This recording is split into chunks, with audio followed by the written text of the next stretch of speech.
Progress. Well, hello everyone. My name is Joy McHill. I am the Senior Program Officer with Refugee Welcome Collective. I first want to welcome you here at Refugee Welcome Collective Lunch and Learn series.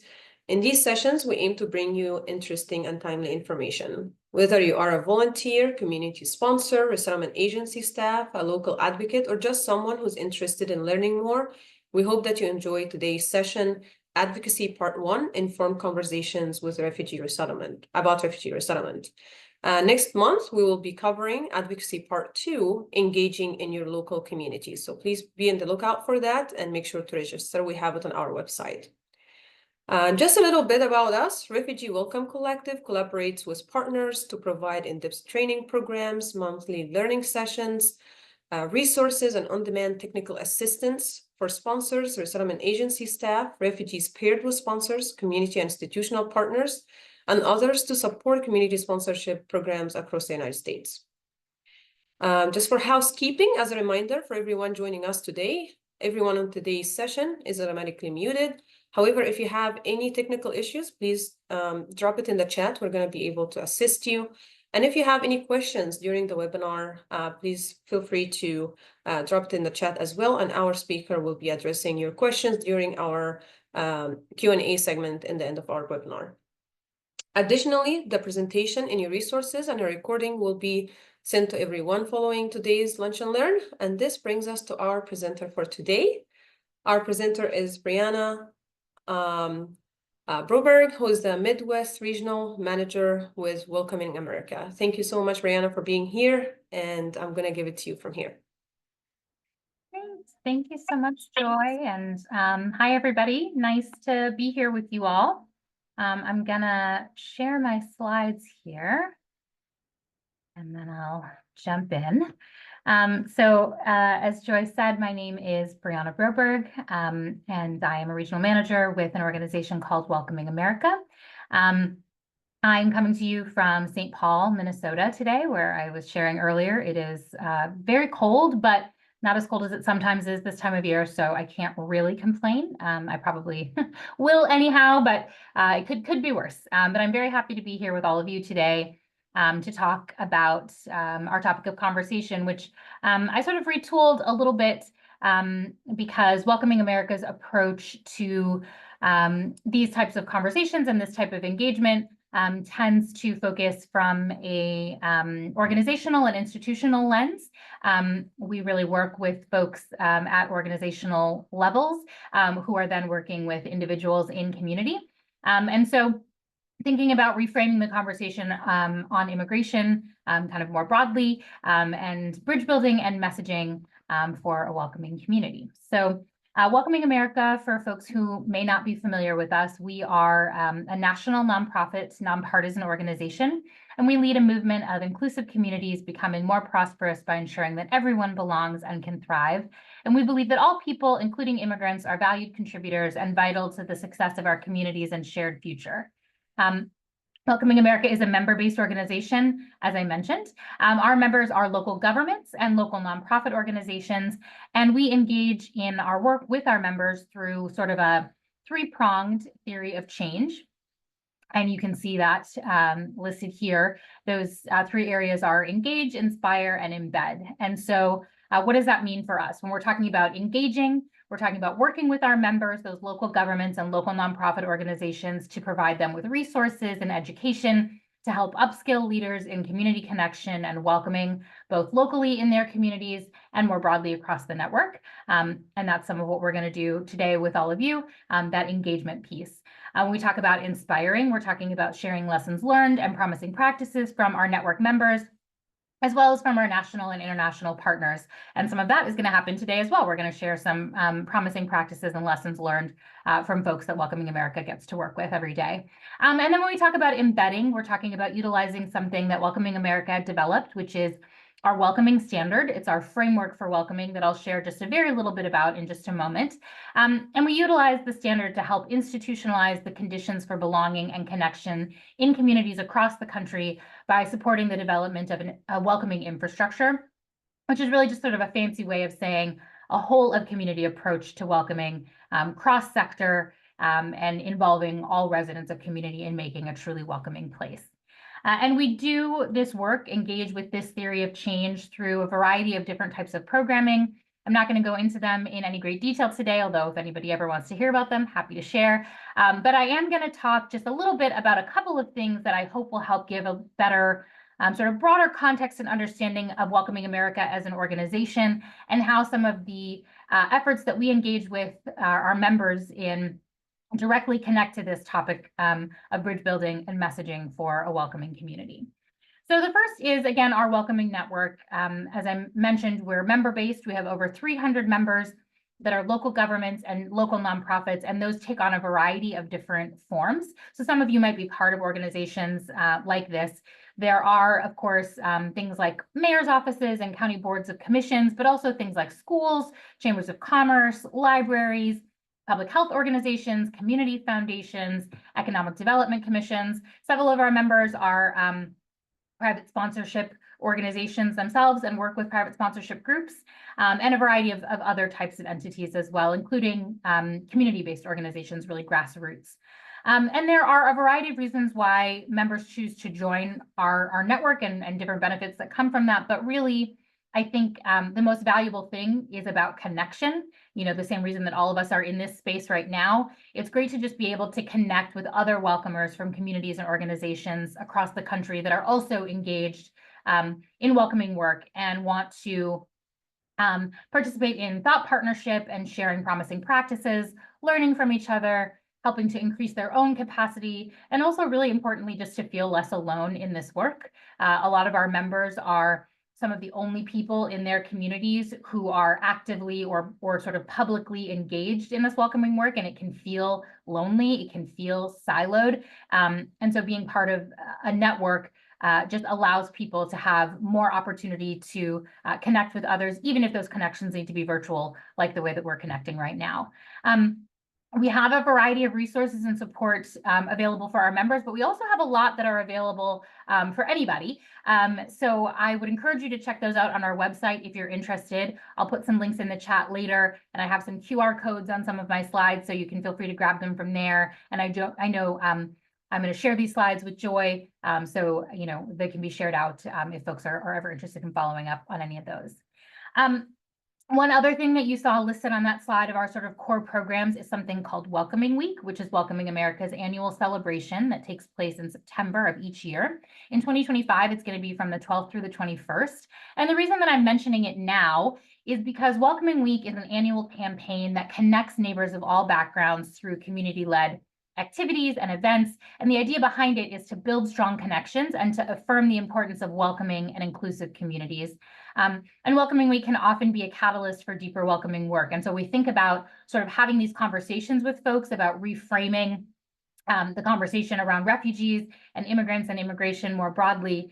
Narrative work can take on a lot of different forms. Sometimes it can look like direct conversation, communicating with someone, whether it's across the dinner table or whether it's more broadly in community. But other times it looks like what people are seeing and what they're feeling in their community. And so if the narrative of welcoming exists, if you're participating in something like Welcoming Week, it helps to tell a story, even if you're not specifically addressing those things in the moment.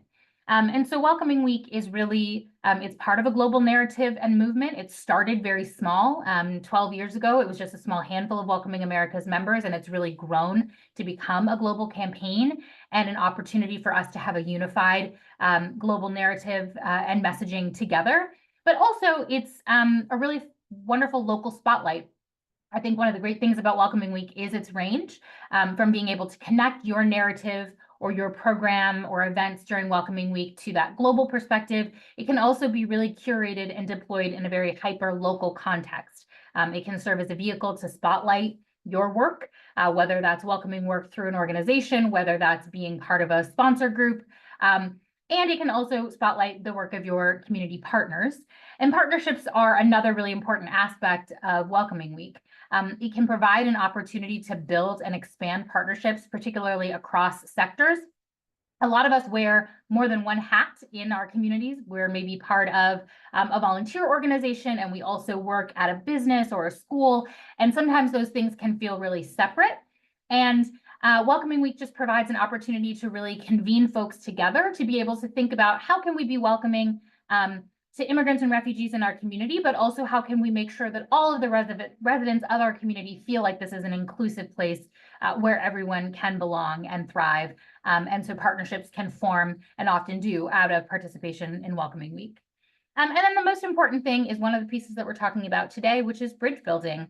At its core, Welcoming Week really helps individuals, institutions, and communities to strengthen their bridge building and social cohesion muscles.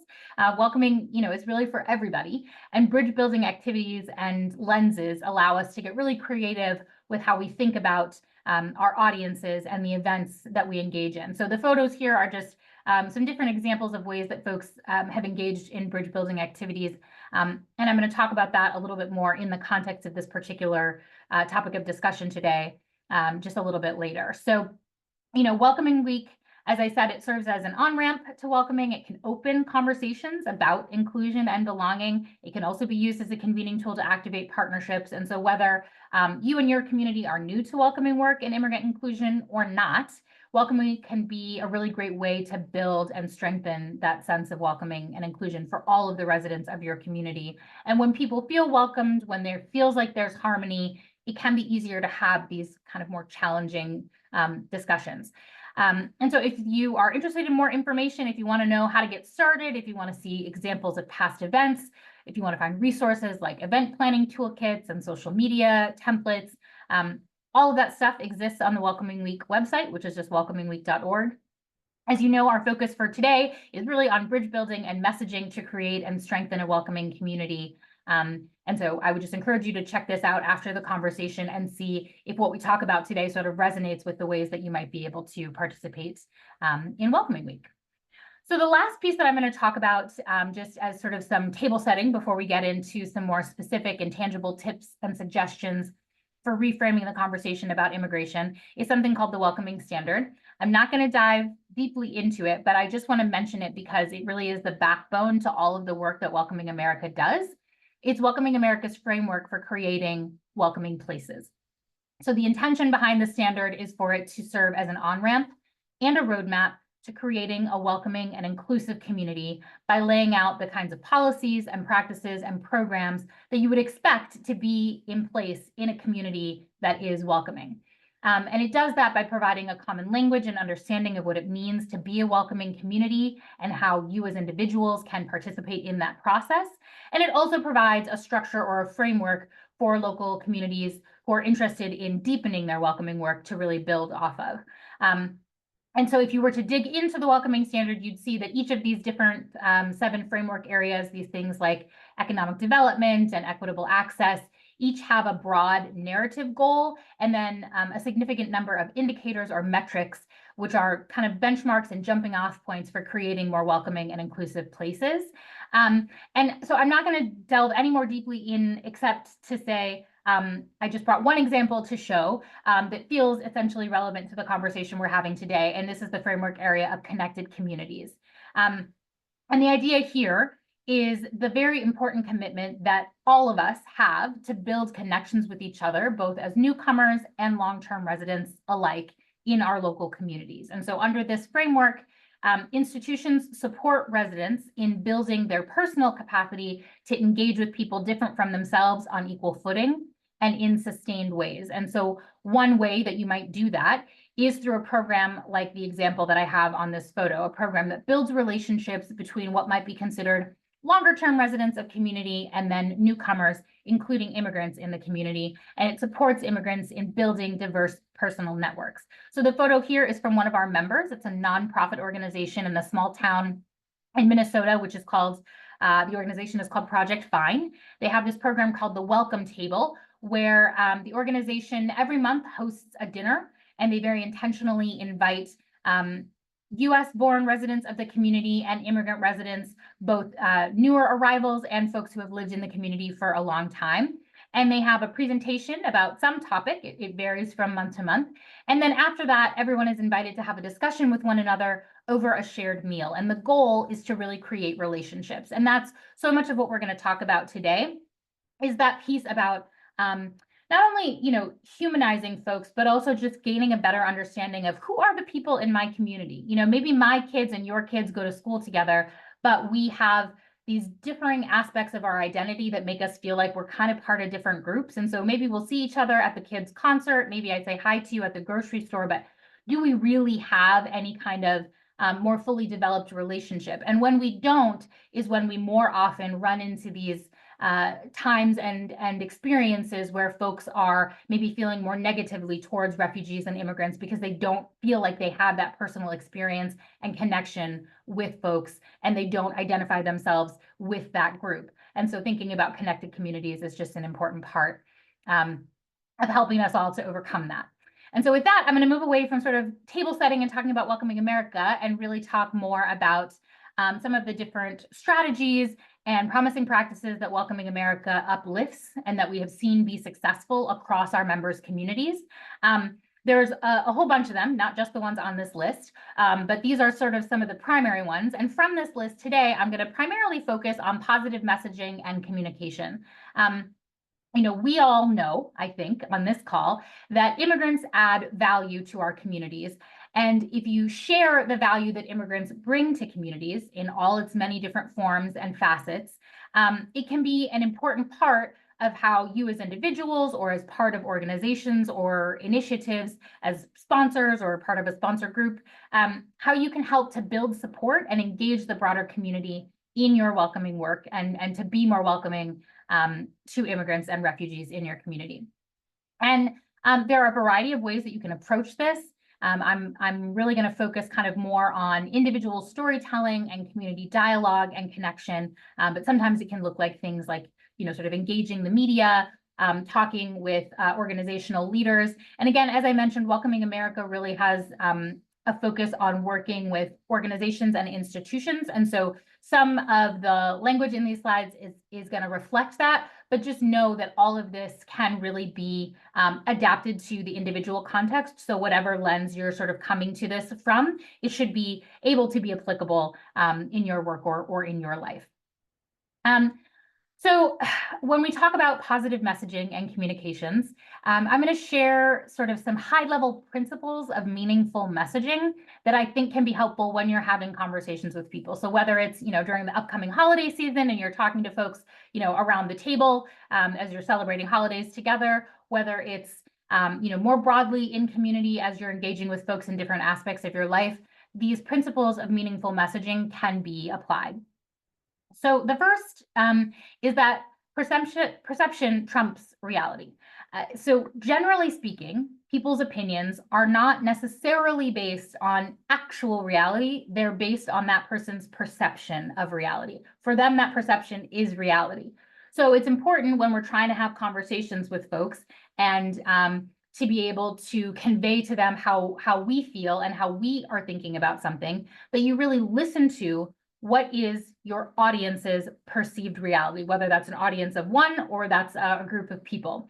And then you want to craft your message to resonate with what their reality is, not because you necessarily agree or think the same way, but because you want to start from a place of commonality and then use the way that you're talking to them to help reshape their perception. Because when their perception shifts, then their reality is going to shift as well. Another important piece of this meaningful and persuasive messaging is that emotion trumps logic most of the time. Logic supports our emotions, and we use it a lot of times to justify our decisions. But we've found, and research indicates, that a lot of times we as humans apply logic only after we have made an emotional decision already. And we use that logic to say, here's why I was right to think what I think because I felt how I felt. And so logic does play a part in decision making, but emotion is going to usually be one of the main ingredients. And so, you want to think about that when you're having conversations with people. You want to appeal to their emotions first, and then the logic can come in and support that. But you're going to, I think, usually find you have better success if you start with that emotional piece. Another a takeaway around meaningful messaging is that brevity trumps precision. I'm here just talking away to you all, so I'm not being a good example of it right now. But in general, you don't want to or need to fully describe every single aspect of, say, refugee resettlement or the function of your private sponsorship group in your conversation or in your messaging with people. In a world where we have grown increasingly accustomed to really short sound bites and, brief social media messages, a lot of times you're just not going to get the amount of attention time that you need to be able to sort of fully describe the thing that you're wanting to talk to folks about. So you have to use the few moments of attention that you're going to get from them to convey what is really essential about what you're thinking or what you're wanting them to understand. Also, values trump features. So above everything else, welcoming work is founded on values, whether that's work that you're doing literally, like this is my job and I'm doing welcoming work, or it's just I want my community or my friends and family to feel more welcoming. And so I'm going to talk to them, and that's the welcoming work that I'm engaged in. So the important thing is really to talk about the core values that animate you and wanting to be welcoming, and those same values that your audience, whoever you're talking to, shares, even if they're thinking about it from a different direction. If you both think it's really important to be a good neighbor, then that's a place that you can start from. That's a place of commonality. And then you can talk about how you feel like being a good neighbor means being welcoming to immigrants and refugees in your community. Another thing to consider is that vibrant language trumps jargon. I don't know what everyone on this call does every day, all day. I do this. I talk to people about immigrant inclusion, and I'm a lot of times in spaces with other folks that spend all day, every day doing the same thing. And so sometimes we'll find ourselves, using abbreviations, we'll be using language that we're really, familiar and comfortable with because we know, we understand. But sometimes when we're talking with our family and friends, like when I go home for the holidays next week and I'm talking to my parents and they ask me, what have you been doing at work? Or, what do you think about these things that we're hearing in the news? I'm not going to talk to them the same way that I talk to my colleagues or the other folks who are really familiar and talking about this every day. I'm going to use language that is clear and concise and also emotional, that piece that we talked about earlier, so that whoever I'm talking to, whether it's my parents or someone else, can really understand and connect with what I'm trying to say to them. Also, actions really trump magic words. So smart messaging expresses action. Messaging isn't, it's not a magic wand. And so you can't just, have, like, I can't give you the right phrase that you're going to go and say to the people in your life that's going to make them, just magically understand or feel the same way that you're feeling. But people also will be observing what your actions are. And if those actions are aligned with what you're saying to them, it's going to help express the importance and the validity of the message that you're trying to get across.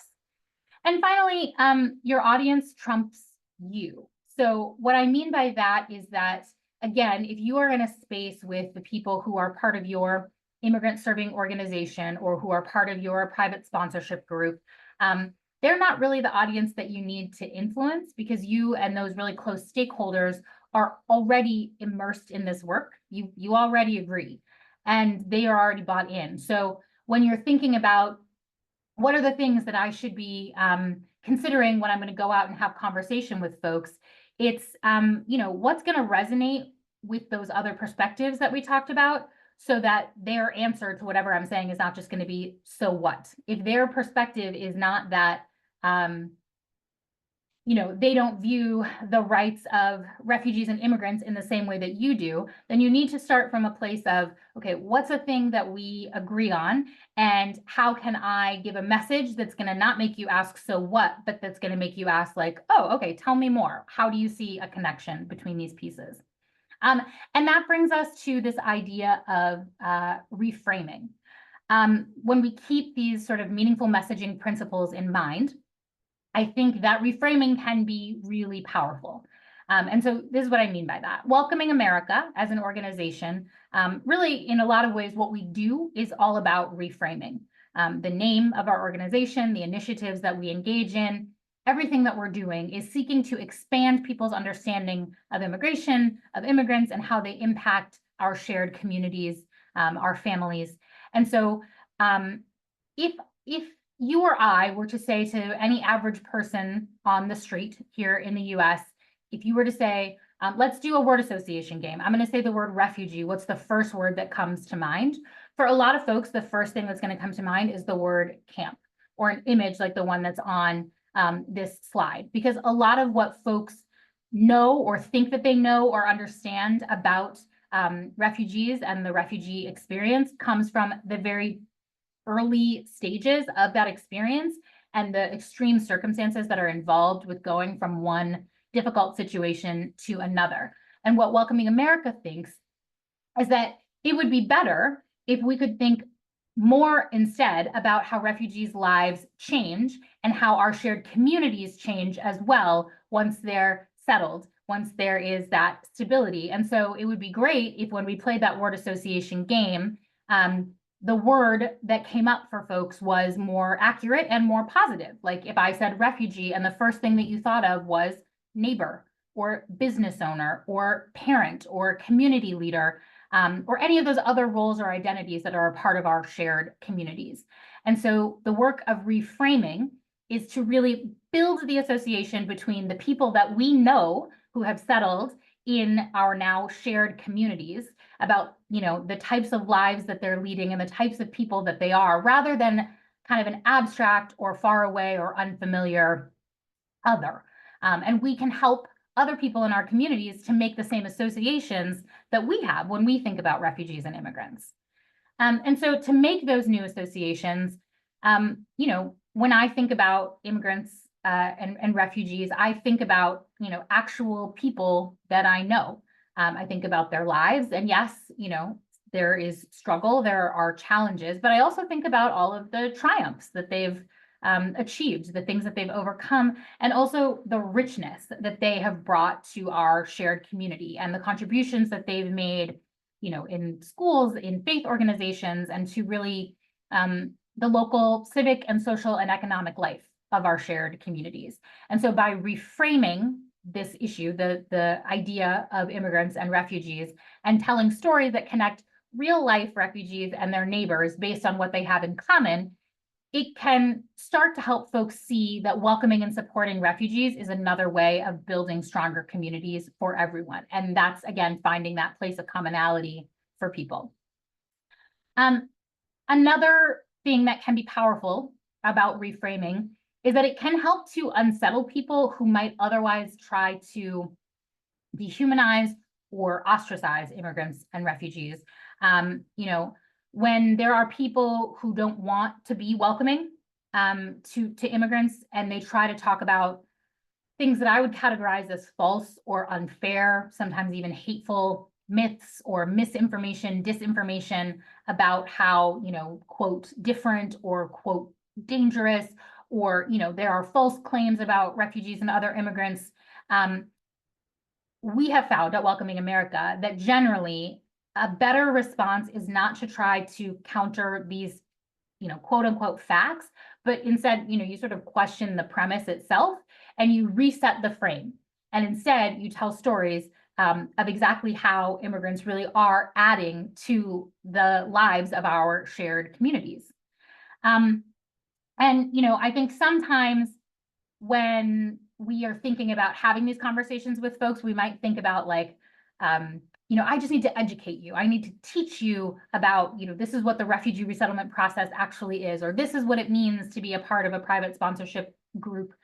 And those things are important. There is value. But a lot of times at the very beginning, if you utilize this reframing approach instead, you can begin the conversation again by first connecting to the values and the worldview that is going to help your audience to be able to understand and to connect emotionally to the issue and to the refugees themselves. And then after that, you can go on to address the facts and the factors that shape community resettlement. So it's not that you never have those conversations, but maybe that's not the place where you start, because you might be able to get further in the conversation. And so by reframing the issue, telling those stories that connect refugees and immigrants and their neighbors based on what they have in common, that really does help to be able to build a stronger community for all residents of that community. And again, when we're talking about, who your audience is, like I said, Welcoming America, our work tends to focus on the track of organizations and institutions, but this can be applied broadly to people in your life in a variety of different ways.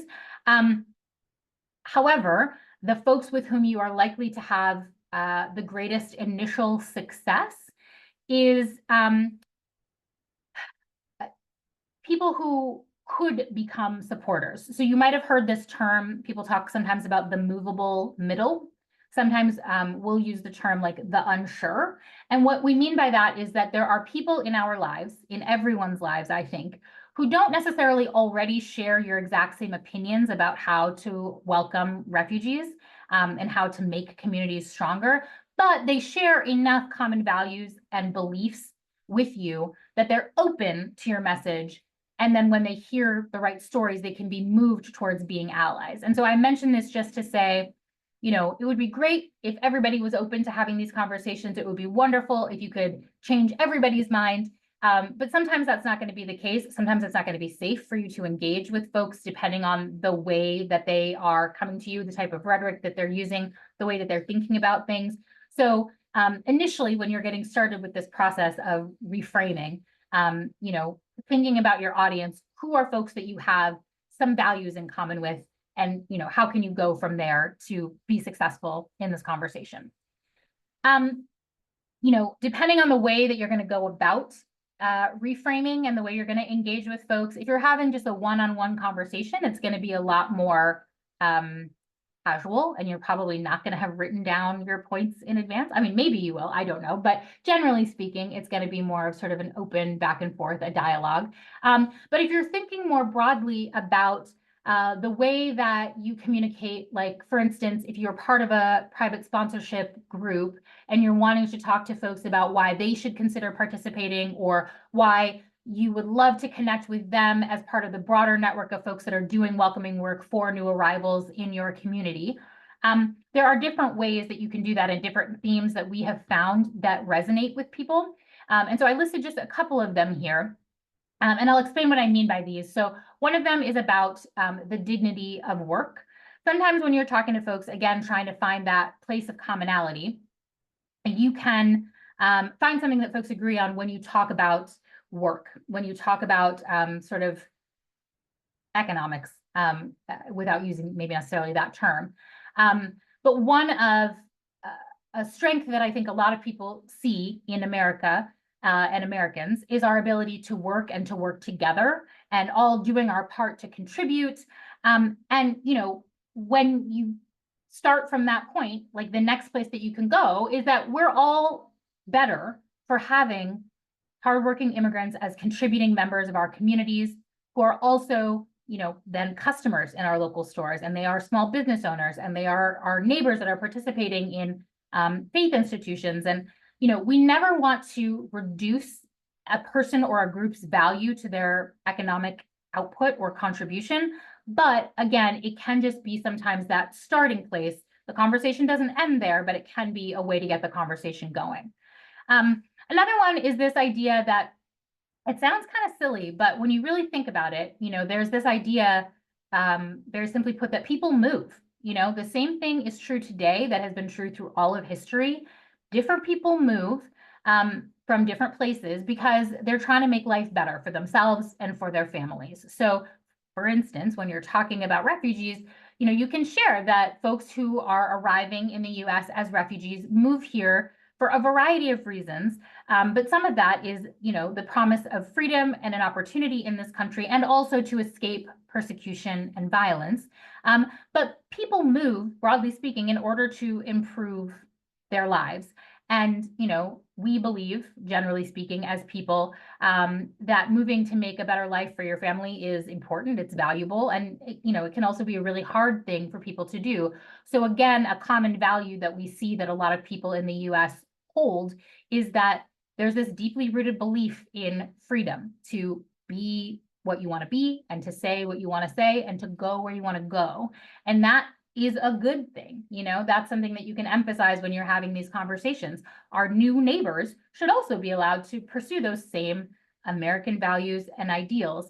And it sounds really simple when we're just saying, oh, well, people move, but it's scary sometimes when people hear the kind of rhetoric that happens whether it's in the media or in community, where people are saying things like, there's an invasion, there's an invasion of people. That's a scary thing. And if somebody was saying that to me, I could see why it might be alarming, and I might feel like, I don't know that I want to be welcoming if there's an invasion. But if you talk about it instead in a way that people can relate to, people are moving. They need to take care of themselves. They need to take care of their family. They are in some very serious circumstances that have necessitated that. You would do the same thing if you were in that position. People need to move. And so that's just another way of reframing, recontextualizing. Again, it sounds really simple. It's not that simple. I recognize that, but these are just some of the different ways that you can ask folks who are willing and open to having conversations to just try to reframe their thinking. There are a lot more approaches that people can and do take to these types of conversations, to this sort of reframing. And a little bit later, I'll share a couple links to some resources that Welcoming America has developed that might be additionally useful, that expand on all of these things. But before that, and before we open things up for questions, I want to share just one more thing that Welcoming America really strongly encourages and has seen success for with our members. And this is something that moves beyond just messaging and storytelling into another realm of narrative. And that's something that's called intergroup bridging or contact theory. It sounds very academic, and that's because the term is, but the actual thing itself is not.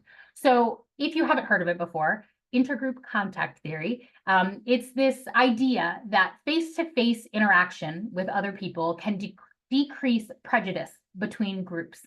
And the thought is that this type of contact, which leads people to do things together cooperatively, is likely to result in changed attitudes over time. And it's especially likely to decrease prejudice between groups when it occurs under some specific conditions. And activities that incorporate these specific conditions are called intergroup bridging activities. So what are those conditions? There's 4 of them, and they're very straightforward. And contact theory says that if you have these 4 conditions, if they are met, you are likely or more likely to see successful intergroup bridging happen.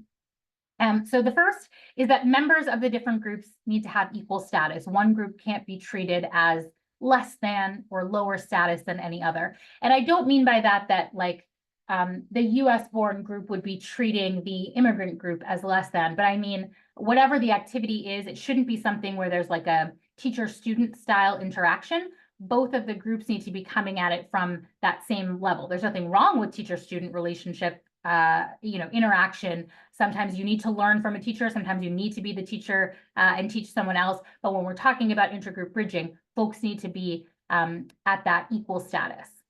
The second thing is that members of the different group need to have a common goal that they want to achieve. So what is the thing that you have in common, both your group of immigrant residents and your group of US born residents? What is a thing that is shared that you're both wanting to achieve?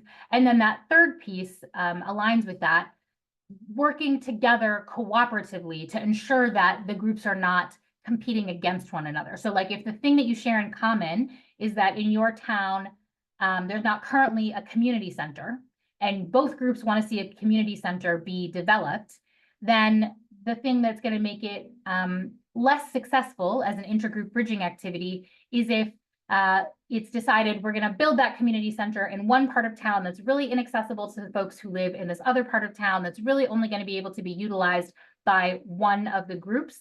Then it's going to feel like a competition instead of something where folks are working together cooperatively.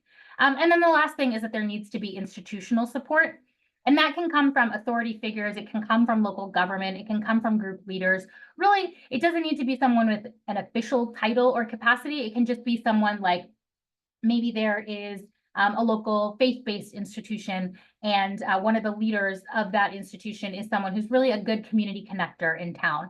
And they're not on city council, or they don't hold, some elected office, but they are a person that a lot of different people in town look to and say, if that person says to me that this is a space where I should feel safe and comfortable to go, I believe them. If this is a person who says this is an effort that's worth my time and energy, I'm going to try it out. And so if you have that institutional support, that's that last piece that's going to help make this contact theory successful. And so again, I know it sounds very academic and it can sound daunting. It can sound sort of unrealistic. Maybe it sounds to you like it's totally separate from what I was talking about before with this messaging piece. But really, the idea is that, depending on your community and the spaces in which you have relationships, this can be a really powerful way to ultimately start sending a message to people, even if they don't realize that that's what's happening. A lot of times they don't. Just the action of being together in this space, working on this thing that you both agree on, that you want to see happen together, not only allows you an opportunity to see one another, but also to start seeing those commonalities across lines of difference. So as an example, at Welcoming America, we have a member organization. It's called One World, One Love. It's a nonprofit organization in New Jersey. They're entirely volunteer run. And their work is to welcome refugees and asylum seekers and other forcibly displaced people who are arriving in New Jersey. And they do that through a different number of programs and supports. But they decided that they wanted to do some contact theory. They wanted to do intergroup bridging. And so they started something called the Helping Hands Teen Service Club. And they brought together immigrant and US-born youth from across one particular region of New Jersey who wanted to do things together to help their shared community. And so they did activities like a park cleanup and community gardening and putting together supply boxes for a local shelter to give out to their clients and other activities like this. And in order to help deepen the relationships between the participants, they would do like a pre-event orientation. The kids themselves would identify what were the projects that they wanted to work on, and they would agree on those things together. They'd start each day with an icebreaker activity so people could sort of get to know one another, the folks that they didn't already know. People would be put in teams to work together cooperatively on a task, and they'd be able to interact again with folks that they don't know particularly well. And then they also allowed for some social time at the end of the activity. And they continued this a couple of times a year. I think they've done it quarterly for the past 2 years, and they've seen a real increase in the relationships between people, both US-born and immigrant residents of the community, and newly arrived folks and folks who had been there for a long time, who wouldn't have otherwise interacted other than the fact that, maybe they're in the same school, maybe they're not, maybe they're just in the same Tri-County area. And that idea sounds really simple, but it can be really powerful. And that can help tell a story, because those kids are going to go home and say to their parents, hey, here's this great thing that I'm doing and these new people that I met. And isn't this something that feels like it's really beneficial? And that's going to get, those parents to start thinking like, I wouldn't have thought about it. I wouldn't have had another opportunity for my child to interact with this other child, but I'm really glad that they're having this opportunity. So that's just one example. There are many more that can be found on our website. A couple of quick resources that I'll share, and I'll put some links. The QR codes are here, but I'll put the links in the chat in just a second as well. Something some of you may have heard of is the Belonging Begins With Us campaign. It's a partnership from the Ad Council and a coalition of partner organizations across the country, including Welcoming America. And the mission is to create a more welcoming nation where everyone can belong, very similar to Welcoming America's own mission. And the campaign really supports the idea that we've been talking about today, which is finding points of connection and shared experiences is really key to creating strong, supportive communities. And there's just a lot of really great resources here. You can find a lot of visuals. You can find really short video clips that you can share with folks that you can uplift on social media. And the idea is really just to help create communities and a sense of belonging for immigrants and for all residents of a community. And finally, a couple of other resources that I think you'll find useful and that I'll share links for. The first is a toolkit from Welcoming America called Reframing Refugees. And a lot of what we talked about today can be found in there, but it expands on it in much more detail. And then the Taste of Belonging cookbook, which is a really fantastic resource. It's also really fun. It's a good one for you to look at and reference, but it's also a really good one to share with other people. It's completely free. It's online and accessible as a PDF that can be sent really easily, or it can be printed out. And Welcoming America created this Taste of Belonging cookbook as a tool for meaningful connection across difference. And so you'll see in the cookbook that we paired recipes from diverse cultures with activities that connect people around a shared table and get them working together on a common goal. So that contact theory thing that we talked about, which is always made so much better, everything is, with food. So those are the last thing I'll say, I have just been talking and talking and talking forever. If you want to, stay in touch, there's ways that you can do that here, but I'm going to stop sharing my screen now in case folks have questions. Happy to answer any questions that there might be. Thank you so much, Brianna. Before we move into the questions, I would like to just get the feedback. Jessica, if you could please share your screen again.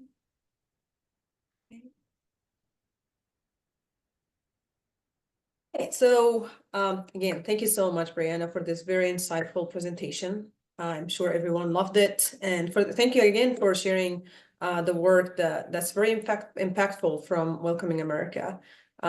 Before we transition to our Q&A, I would like to hear from you and receive your feedback on today's Lunch and Learn and hear your suggestions for future Lunch and Learn topics as well. So we ask that you can just take a moment to scan to this QR code on the screen. I'm also gonna drop the link on the chat.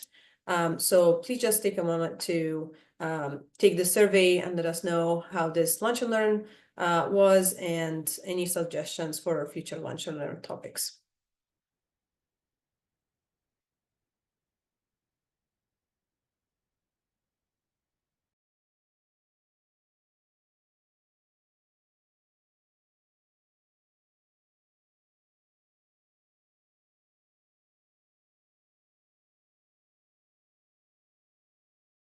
Oh, Joy, sorry, I think you're muted.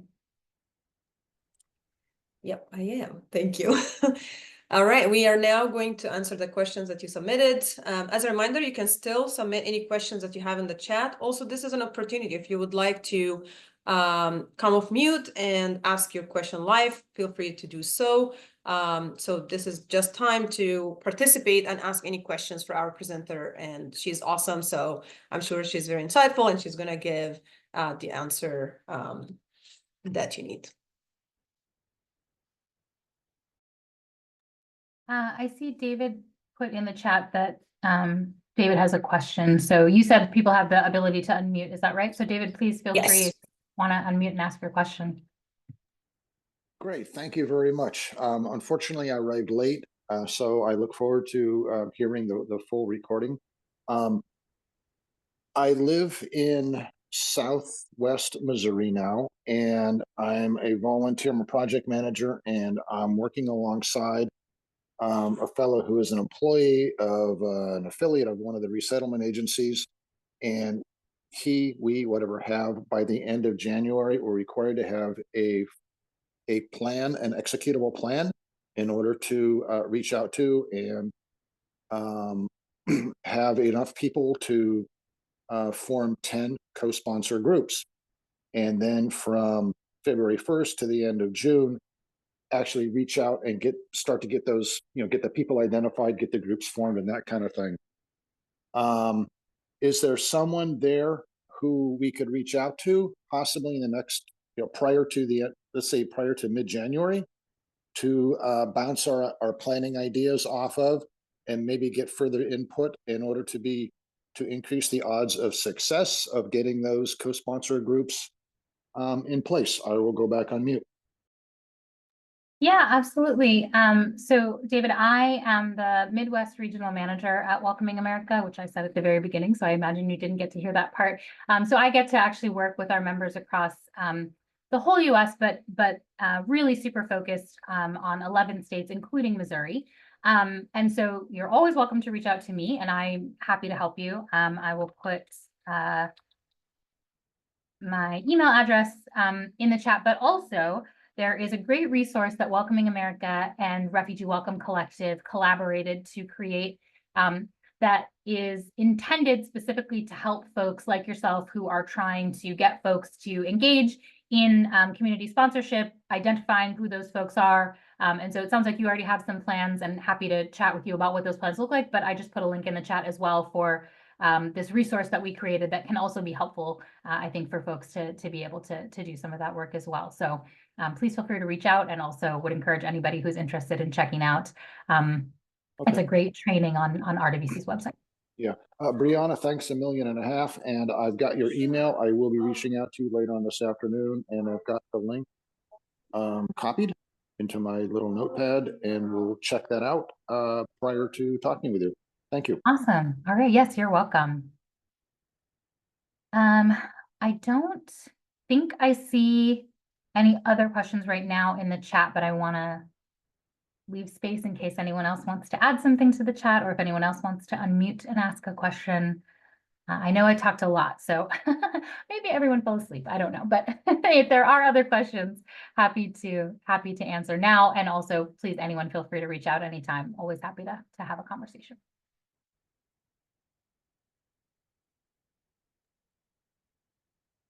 And also just following up on your question, David, we also have at Refugee Welcome Collective, we have tons of resources for community sponsorship. So feel free to check that out as well. I'm sure Welcoming America have fantastic resources. So just if you're looking for more resources, we have something called Ready Set Lunch, which is actually covers the community sponsorship from the beginning to the running the program and managing it. And so feel free to check this out. And we also have Jessica Ashcraft on our team, who's also providing technical assistance related to community sponsorship. So feel free to book a session with her as well.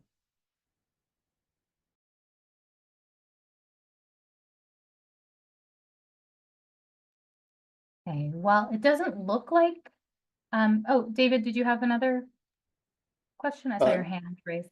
Yeah, I took it down. That was a mistake. Oh, okay. No worries. The last two, can I repeat the last 2 points about intergroup bridging, working cooperatively, and institutional support? Sure.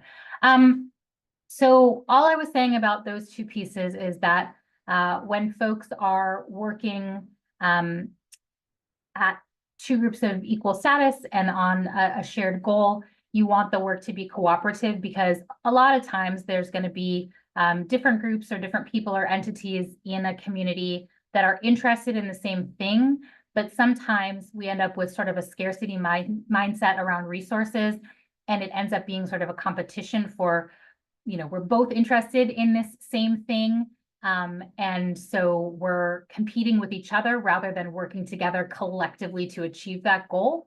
So that's the piece around working cooperatively. It's just ensuring that folks are on the same page and working together towards the same thing. And then institutional support really just means that, if I am just, Joe Schmo in my community, and I decide that I think there's a really great thing that people should come together and work on, that's wonderful. But I am more likely to see that thing succeed, to see people from both groups be interested in participating together, if I have the support of people from both groups who are considered to be leaders in the community within those groups, whether, again, that's an official capacity as a leader, or that's an unofficial capacity as just someone who a lot of folks in community know and are interested in listening to. So if I can talk to those people, those leaders, and get them to say, yeah, you know what, I agree. That's something that folks from these groups that I am a part of, one or the other, would be interested in working on, and I'm going to help you talk about that thing. I'm going to encourage people to come and to participate. You're much more likely to see success, because there's already going to be a level of trust and buy-in, because people are going to know coming in, maybe there are folks in this other group that I'm not familiar with, and I don't know exactly what they're thinking or where they're coming from, but there are folks here already who I know, who I trust, and so that's going to make me want to give this a try and participate. So that's those last 2 points. If I can offer more clarification, Braden, please let me know. And I see a question that looks like it's for Refugee Welcome Collective. So Joy, I don't know if there are folks in the Houston area that Ruth can connect with. I will say there are some Welcoming America members also in Houston, and happy to make some connections there. Yeah, I was just responding. So we work with groups from all over the states. However, we do work remotely. So feel free to book a technical assistant session with us, and we will be more than happy to connect with you.